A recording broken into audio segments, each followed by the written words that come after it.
So, hi guys, gusto ko lang magkwento ng konti lang about sa journey ko sa Mount Fuji, sa aking pag-akyat sa Mount Fuji.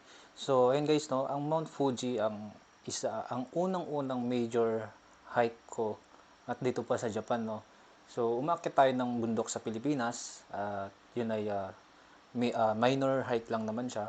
At kung di ako nagkakamali, siguro mga tatlong bundok lang naman ako. From isa sa Tanay, sa Rizal din. Then, yung last ko doon is sa Davao. Nung na-assign ako sa Davao.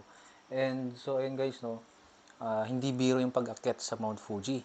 Kailangan talaga natin ng proper exercise, lalo't isa sa pinakamataas na bundok sa buong mundo yan.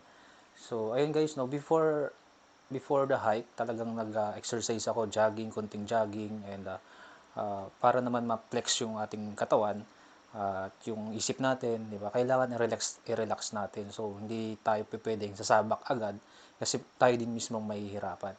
So, ayun na nga guys, no? Hindi biro talaga akyatin yun, napakahirap, napakataas. And sobrang taas ng altitude. That's why talagang mahihirapan tayong huminga pag nandun na tayo. Napakanipis ng hangin. So, kailangan lang talaga i-apply natin yung mga natututunan natin. Like, yung mga simpleng inhale, exhale kapag nahihirapan tayo. And syempre, kapag hingal na hingal tayo, naghahabol tayo ng hininga, hindi tayo dapat agad-agad iinom ng tubig kasi mas lalo tayong mahihirapan. So, pakalmahin lang muna natin ang sarili natin bago tayo uminom ng tubig at wag natin masyadong damihan, no? So, kunti-kunti lang. So, yun nga guys. So, ito, nakuha ko to doon. Binili ko siya kasi sayang din naman, no? Minsan lang naman tayo makarating sa mga ganong uh, alam mo pa, napakasikat pang bundok sa buong mundo at isa sa pinakamataas. So ito guys is yung tinatawag na gold medal na ano lang naman siya yung uh, bang tawag doon?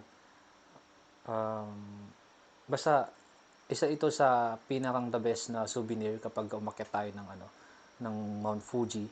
And naka-engrave po diyan yung pangalan ko at yung date kung kailan ako umakyat at yung nakalagay diyan kung ilang meters yung bundok na umaabot na 3,776 meters.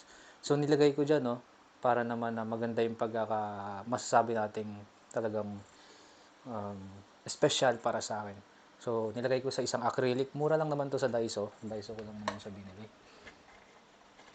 And meron pa yung ito. Ito guys is syempre yung ticket tsaka yung souvenir din na bang tawag dito. Yung mga palawit sa bag. So nakalagay diyan. Oh, ano ba? So importante rin para sa akin yung mga ganitong ano, kahit mga simpleng ano lang, no guys, kasi talagang maalala mo at saka syempre Mount Fuji yan, Mount Fuji yan. So kailangan nating paghandaan at kailangan talaga nating alam mo yun, basta napakaganda at masaya kasi may mga ganito kang collection, no. So, and syempre hindi mawawala yung bato. Guys, ito yung bato, no. So, galing pa yan sa summit ng Mount Fuji. So, style Fuji siya, hindi man masyadong perfect pero parang Mount Fuji siya. So, bibilang ko pa to ng acrylic, ilalagay ko sa acrylic kasi hindi ako nakahanap, medyo hindi ko nasukat yung size niya. And syempre hindi mawawala itong stick na to. Itong stick na to guys. So, yan yung stick. Ito yung kasama ko sa aking lalakbay ng Mount Fuji. So, meron siyang, bawat station kasi, meron siyang stamp. Nasa sayo naman yan, no? So, 300 per stamp. So, syempre kahit medyo pricey siya, gagastusan na natin, no? Kasi, minsan lang natin ma-achieve yung mga ganitong kaganapan sa buhay natin. Bakit di pa natin sulitin, di ba? So, ang station sa Mount Fuji, dun sa Fujinomiya Trail na inakyat ko, meron siyang station. Mag-start siya sa station 5, dun po yung starting point kasi nasa gitna siya. So ibabas yun from sa